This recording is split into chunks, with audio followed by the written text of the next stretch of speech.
SME stock में, क्योंकि सेबी ने एक सर्कुलेशन जारी किया है कि एसएमई जो स्टॉक है वो उसमें मैनिपुलेशन ज़्यादा हो रहा है। तो इस वजह से एसएमई स्टॉक जो है पिछले 2-3 दिन से गिर रहा है। कुछ कुछ स्टॉक तो 20% 25% तक गिर गया है। तो उसका इंडेक्स को हम देख लेंगे कि क्या हो रहा है। ओके, तो वीडियो ज़्यादा लंबा नहीं करेंगे, फटाफट देख लेते हैं। देखो, ये एसएमई स्मॉल कैप 250 इंडेक्स का चार्ट है। मतलब ये क्या है, एसएमई जितना भी स्टॉक है उसमें से 250 स्टॉक को लेके ये इंडेक्स बना हुआ है। ओके, इसको हम फॉलो करते हैं। अब देखो, एसएमई स्टॉक इतना अच्छा एक रैली दिया है। यहाँ से 2023 में एक अच्छा खासा एसएमई स्टॉक ने रैली दिया है। देने के बाद बीच बीच में पुल बैक लिया है, डिप मारा है। ओके, अब देखो, लेकिन अगर आप ये जो रिलेटिव स्ट्रेंथ को जब इंडिकेटर है, इसको आप लोग यूज कर सकते हो। आप सिंपल क्या करेंगे, इंडिकेटर सेक्शन में जाके आप रिलेटिव स्ट्रेंथ ऑफ स्टॉक लगा लेंगे। दिखा देते हैं हम। ये आप बहुत सारा यूट्यूबर को फॉलो करते हो तो आपको देख जाएगा। देखो, ये relative strength of A stock Bharat trader बोल के, यहाँ पे इसको क्लिक करके आप अगर इसका आप करेंगे, ऐसे करके लगाने के बाद फिर इसको सेटिंग में जाके यहाँ पे आके हम जो यूज करते हैं 55 पीरियड का। ओके, यहाँ पे 55 डालेंगे और इसका जो रेंज है इसको कर देंगे 21। ओके, कर देंगे। ओके, आप इसको शॉर्ट टर्म पे भी लेके सकते हैं। मान लो हमने इसको करेंगे 21 और इसको कर देंगे 14। ओके, अब देखो, शॉर्ट टर्म पीरियड में RS relative strength SME index का 22% निफ्टी, मतलब निफ्टी अगर 1% रैली दे रहा है तो इससे ज़्यादा रैली देगा एसएमई स्टॉक। ओके, अगर निफ्टी 1% गिर रहा है तो एसएमई स्टॉक भी उससे ज़्यादा ही गिरेगा। तो उस पर्सपेक्टिव से आप देखो कि हमारा शॉर्टर टाइम फ्रेम में भी और लॉन्ग टाइम फ्रेम में भी एसएमई जो इंडेक्स है वो अभी निफ्टी को डाउन परफॉर्मिंग कर रहा है, आउट परफॉर्मिंग करना बंद कर दिया। Okay, clear. अब देखो, यहाँ पे जब डिप मारा था, इस डिप में लेकिन ये निफ्टी को आउट परफॉर्मिंग कर रहा था। अब ये जो डिप मारा था यहाँ पे भी शॉर्टर टाइम फ्रेम में नीचे आ गया था। मतलब जो लोग शॉर्ट टर्म के लिए स्विंग करते हैं, देखो स्विंग पोजीशन 2 टाइप का होता है। एक शॉर्ट टर्म के लिए, मतलब 1-1.5 महीने के लिए या फिर उससे कम, और एक होता है कि जो लोग 2-3 महीने के लिए या फिर किसी स्टॉक को लेके थोड़ा बहुत एक रैली लेना चाह रहा है, उन लोगों के लिए ये जो 55 पीरियड का RS है इसको यूज करना बेहतर रहेगा। ओके, अब देखो इंडेक्स ने क्या कर रहा है। अभी देखो, मतलब शॉर्ट टर्म में भी बेरिश से मतलब निफ्टी को डाउन परफॉर्मिंग कर रहा है और लॉन्ग रन में भी निफ्टी को डाउन परफॉर्मिंग कर रहा है। ओके, और ये इसका जो सपोर्ट है, ये 14,070 से लेके 14,200 का जो लेवल है, ये इसका एक सपोर्ट जोन है। उसके बाद इसका सपोर्ट जोन देख रहा है 13,190 से लेके 13,330 तक। ओके, तो अब काम क्या करेंगे, क्या व्यू बनाएंगे। अभी अगर आप थोड़ा सा इसको व्यू बनाने के लिए अभी अगर फिर हम जाएंगे निफ्टी को। देखो निफ्टी अभी क्या कर रहा है। निफ्टी को अगर देखेंगे, निफ्टी अभी ऊपर तो न्यू हाई तो बनाते जा रहा है, लेकिन क्या है, अब अगर थोड़ा सा भी ये जो जोन है, इस जोन पे अगर आप थोड़ा सा भी इसको ध्यान में रखेंगे कि हाई ब्रेक कर रहा है, न्यू हाई बना रहा है, लेकिन सस्टेन नहीं कर पा रहा।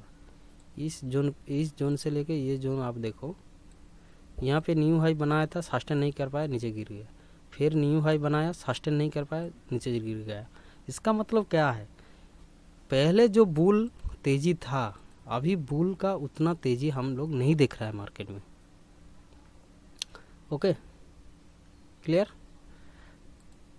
तो उस हिसाब से जब निफ्टी में उतना बुल नहीं दिख रहा है, ऊपर से एसएमई जो सेक्टर है, इंडेक्स है, वो अभी निफ्टी को डाउन परफॉर्म कर रहा है, तो हम बोलेंगे कि अभी आपका जो पोजीशन है, ये जो सपोर्ट लेवल है ना, इसको जब क्लोज कर देगा, या फिर हो सकता है कि कल यहाँ पे एक बाउंस बैक आए, है ना।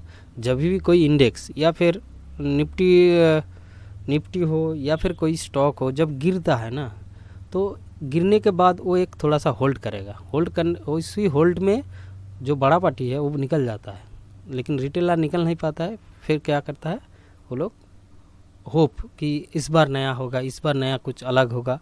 अब चारों तरफ इतना टीवी से लेके सब कुछ से लेके आप सुनते आएंगे कि इस बार नया होगा, इस बार नया होगा। ऐसा कुछ नहीं होता है, हर बार सेम इक्वली होता है। ओके।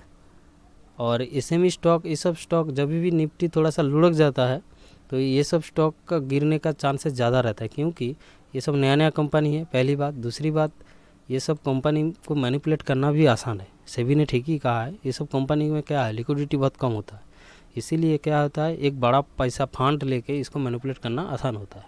ओके। तो जिसके पास है वो अभी क्या करेगा, उसका क्लियर कट व्यू है कि अभी ये निफ्टी को डाउन परफॉर्मिंग कर रहा है। और स्टॉक अगर आपका होल्डिंग में है तो आप देखिएगा कि आपका जो हाई था, इस हाई से अभी ये देखो 15,500 अगर पकड़ ले, 15,500 से लेकर 14,200 इतना तक नीचे आ गया। जब इंडेक्स इतना नीचे आ गया तो स्टॉक भी 25%, 30% इतना नीचे आ ही चुका होगा। किसी किसी स्टॉक तो 30% भी गिर गया। ओके। तो क्लियर कट मेरा व्यू है, डाउन परफॉर्मिंग कर हो गया तो हम निकल जाएंगे एक बार। ओके। फिर इसको तेज़ी होने दो, उसके बाद फिर घुसेंगे। अभी जो दिख रहा है उसी हिसाब से रिएक्ट करना मार्केट में अच्छा बात है। अगर आपको जो दिख रहा है उस हिसाब से, अगर आपको क्या लग रहा है उसका वैल्यू 0% का है, आप जो देख रहे हो उस हिसाब से ट्रेड करो, आपका ट्रेड को मैनेज करो, तो फिर आप कुछ पैसा बना सकते हो। ओके। तो ये इसका सपोर्ट जोन है। हो सकता है कि ये पिछला कुछ दिन गिर रहा है और हो सकता है कि ये थोड़ा सा बाउंस बैक करे। ओके। बाउंस बैक करने के बाद फिर इस लेवल को ब्रेक करके फिर नीचे तक आए। ठीक है। लेकिन हमको उतना देखना नहीं है, हमको क्लियर कट एक व्यू है। कल अगर बाउंस बैक आता है तो कुछ निकाल देना ही अच्छा होगा, क्योंकि ये दोनों अभी डाउन परफॉर्मिंग कर रहा है निफ्टी को। ओके। तो ये हो गया एसएमई का इंडेक्स का व्यू। अब अगर हम मिड कैप को देखेंगे, देखो मिड कैप में देखो सारा कुछ लुढ़क कर रखा है, फिर भी mid cap shorter time frame में डाउन परफॉर्मिंग कर रहा है शॉर्ट टाइम फ्रेम में।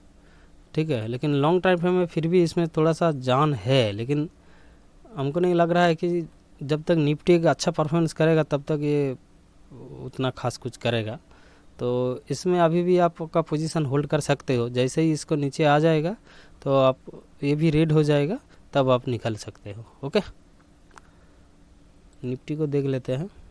देखो निफ्टी को तो हम बार बार पहला दिन, अभी देखो अभी फ़िलहाल पहले हम बहुत वीडियो बनाते थे, अभी फ़िलहाल कम वीडियो बना रहा हूँ इसको मैं, इसीलिए क्योंकि मार्केट में कहने के लिए कुछ उतना है, कुछ है ही नहीं। ओके। क्योंकि जब मार्केट बुल रहता है ना, तब कचड़ा स्टॉक भी भाग जाता है, तब भी पैसा बनता है।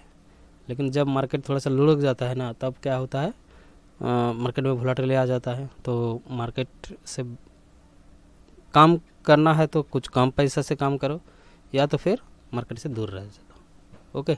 ब्रेकआउट भी बहुत कुछ फॉल्स ब्रेकआउट होता है। ओके।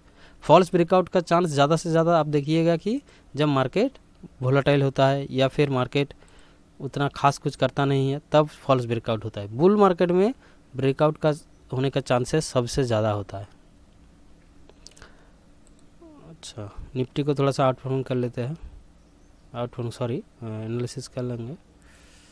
तो एसएमई स्टॉक का हम समझा दिए हैं, अभी एसएमई स्टॉक से आप निकल सकते हो, फिर जब तेज़ी होगा फिर घुसेंगे। ओके। अगर आपका व्यू अगर मेरे से मैच हो रहा है तो ठीक है, नहीं तो आप अपने हिसाब से एनालिसिस कर लेंगे। ये कोई ज़रूरी बात नहीं है कि आप मुझे ही फॉलो करके आप निकल जाओ, लेकिन मैं एक ओवरऑल आपको व्यू दे दिया कि मैं क्या सोच रहा हूँ। अब देखो निफ्टी, देखो न्यू हाई बनाया, सस्टेन नहीं कर पा रहा है। यहाँ से मतलब लेके यहाँ से लेके न्यू हाई बना रहा है, सास्टेन नहीं कर पा रहा है, फिर नीचे आ जा रहा है, फिर न्यू हाई बना रहा है, सास्टेन नहीं कर पा रहा है, यही देख रहा हूँ। और हम पहले वीडियो में भी बता चुका हूँ आप लोगों को कि ये जो बिहेवियर है निफ्टी का ना, ये हमको लग रहा है इलेक्शन तक रहेगा। और यही जो पीरियड है एक ट्रेडर के लिए पैसा बनाने का सबसे मुश्किल घड़ी है। ओके, इस टाइम पे पैसा बनाना बहुत मुश्किल है। बुल मार्केट में तो सब पैसा बना लेता है, लेकिन ये सब मार्केट में पैसा बनाना बहुत मुश्किल है। ओके, तो मार्केट का अगर 15 मिनट चार्ट पे चल जाता है तो ये हम लोगों का एक सपोर्ट जोन है। यहाँ पे ही एक पिन बार कैंडल बना के फिर एक साइड वेज हो गया। वही 12 तारीख का अगर हम लोग देखेंगे 15 मिनट, यहाँ से फिर यहाँ से रिजेक्शन लेके, ये रेजिस्टेंस था, यहाँ पे रेजिस्ट्रेशन लेके मार्केट में फिर नीचे आ गया। तो यही रजिस्टर कल के लिए भी काम करेगा। और ये जो सपोर्ट है यही सपोर्ट रहने देंगे। ये 2230 से लेके 2260, क्योंकि सपोर्ट लेवल या रजिस्टेंस लेवल कोई पर्टिकुलर प्राइस पॉइंट नहीं होता है, एक रेंज होता है, उस रेंज के हिसाब से काम करना पड़ता है। तो ये हम लोग का ऊपर का लेवल है और ये नीचे का लेवल है। अब कल अगर मार्केट इसको यहाँ से नीचे आके फिर अगर ऊपर जाता है, हो सकता है कि कल मार्केट 3 पॉसिबिलिटी बना सकता है। या फिर यहाँ पे अगर गैप अप ओपनिंग होगा तो यहाँ पे जाके रिट्रेस करेगा तो हम लोग शॉर्ट पोजीशन लेंगे, या फिर गैप डाउन होके फिर यहाँ पे तेज़ी होगा तो हम लोग लॉन्ग ट्रेंड लेंगे। इंट्राडे के लिए बोल रहा हूँ। ओके, इंट्राडे का पोजीशन आप फटाफट क्लोज करना पड़ता है। अगर साइड वेज हो जाता है तो फिर इस लेवल पे और इस लेवल पे आने के लिए हम वेट करेंगे। ओके, और कल गैप अप होगा या गैप डाउन होगा आज तो बोल नहीं सकते, क्योंकि आज मार्केट पूरा साइडवेज है। तो साइडवेज मार्केट को देख के कुछ नहीं लगता है, क्योंकि जब भी कोई मार्केट अगर एक रैली देने के बाद उसी पॉइंट पे क्लोज हो जाता है तब पता चलता है, तब STBT BTST सब लोग एक्टिव हो जाता है कि अगर ऊपर की तरफ जाके क्लोज देता है तो मार्केट गैप अप होने का चांस रहता है, अगर नीचे की तरफ आके अगर क्लोज देता है तो मार्केट गैप डाउन होने का चांस देता है। लेकिन ऐसा कुछ हुआ नहीं है, मार्केट एक साइडेज हो गया तो गैप डाउन गैप अप होने का चांसेस बोलने बहुत मेरे लिए तो बहुत मुश्किल है। ओके, तो ये दोनों लेवल को आप देख के रखिएगा। और बैंक निफ्टी को अगर देखेंगे, बैंक निफ्टी की बिहेवियर भी सेम है। जो रेजिस्टेंस था उसी को सपोर्ट बनाते हुए उसी के पास खड़ा है। ओके, हो सकता है कल इसको ब्रेक कर दे, ब्रेक करने के बाद हम लोग रिट्रेस होने के बाद हम लोग एक लेंगे, ट्रेड लेंगे। ओके, तो रिट्रेस ट्रेड कैसे होता है, लेकिन हम ही बोलेंगे कि अभी बैंक निफ्टी और निफ्टी में भी पैसा बनाना बहुत मुश्किल है। मेरा कुछ दोस्त निफ्टी में ट्रेड करता है, तो वो लोगों के साथ जब हम बात किए तो बोल रहा है हाँ निफ्टी वोलेटाइल है, ये है। और हमको जब क्लियर कट एक व्यू मिलता है तब हम थोड़ा बहुत निफ्टी में ट्रेड करते हैं, नहीं तो हम ज़्यादा से ज़्यादा स्टॉक में ट्रेड करते हैं। इंट्राडे में स्टॉक अच्छा खासा एक वॉल्यूम स्टॉक देख के हम ट्रेड करते हैं। ओके, वो तो आप लोगों के साथ बहुत डिस्कशन हम कर दिए इंट्रा ट्रेडिंग के लिए। तो अभी कहने के लिए कुछ नहीं है मार्केट में। अभी मार्केट ऐसे ही इलेक्शन तक तो ऐसे ही जाएगा, फिर नीचे आएगा, फिर जाएगा, फिर नीचे आएगा, ऐसा करके करेगा। ओके,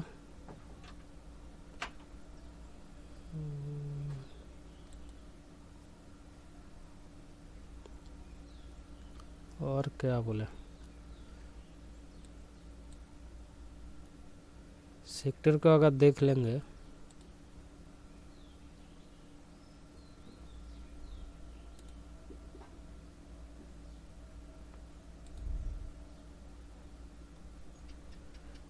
इंडाइसेस,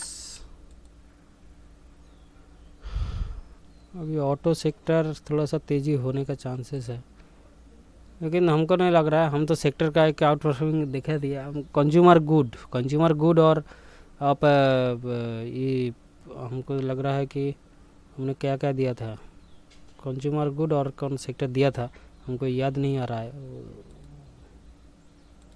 तो देख ले, पता करना पड़ेगा। तो कंज्यूमर गुड सेक्टर को देखो, उस सेक्टर में अगर जाके आप ये जो सेक्टर का देखेंगे तो ये सेक्टर का देखो, एविएशन सेक्टर आज थोड़ा सा तेज़ी हुआ है। ओके, एविएशन सेक्टर थोड़ा सा तेज़ी हुआ है। और एविएशन सेक्टर में जाके अगर कुछ देखेंगे कि ट्रेंडिंग स्टॉक में जाके देखेंगे प्राइस, अब देखो कैपिटल गुड्स हम जो बोले थे आप लोगों को, कैपिटल गुड्स देखो इस वीक के लिए मैंने दिया था, इसमें देखो कितना कैपिटल गुड्स प्राइस मूवर देखो स्टॉक। ओके, अच्छा खासा वॉल्यूम भी जनरेट हो रहा है क्या? कैपिटल गुड्स हेग इस कंपनी में ये करे था मैंने। इंट्राडे में आज ट्रेड लिया था कैस्ट्रोल इंडिया में, कैस्ट्रोल को थोड़ा सा शॉर्टिंग किया था। कैस्ट्रोल ये वाला ट्रेड लिया, इसको आप लोगों के साथ थोड़ा सा शेयर कर दे रहा हूँ, आप लोगों का अगर फ़ायदा लगे। ये देखो वॉल्यूम बहुत तेज़ी से वॉल्यूम होकर गया था। अब जब ये वॉल्यूम होने के बाद जब ये देखा कि वॉल्यूम इसका डाउन होकर इनसाइड बार कैंडल बना दिया, होने के बाद थोड़ा सा नीचे आया, नीचे आने के बाद मैंने यहाँ पे कहीं पे शॉर्ट मारा था। और ये इंट्राडे ट्रेड मतलब क्या है, एक दो कैंडल में निकलना पड़ता है। ओके, तुरंत ही मारो तुरंत ही निकलो।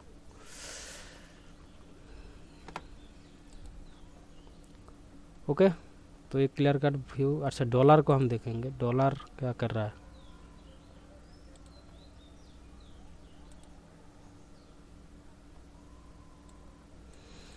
अभी मार्केट में पैसा बनाना थोड़ा मुश्किल है।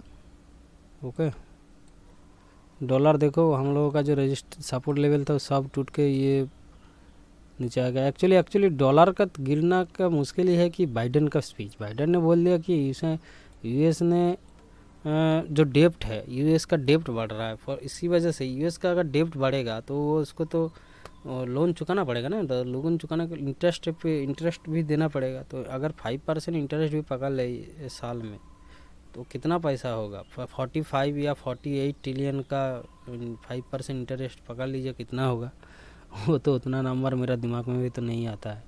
लेकिन ये क्या है कि यूएस का जो मतलब इंटरेस्ट जो इन्फ्लेशन जो बढ़ रहा है ना, इंटरेस्ट जो बढ़ रहा है, इसी का वजह से ये सब हो रहा है। अगर इंटरेस्ट रेट कम, यूएस चाहेगा कि इंटरेस्ट, यूएस का 10 ईयर बॉन्ड अगर देखेंगे ये भी देखो गिरते जा रहा है। ओके, तो डॉलर और यूएस का जो 10 ईयर बॉन्ड है ये तो लुढ़क गया है। तो उस हिसाब से मार्केट तो हमारा निफ्टी तेज़ी होना चाहिए, लेकिन निफ्टी तेज़ी होने का मतलब क्या है, निफ्टी एक साइडवेज रेंज बनाने के आपको मूड में हो गया।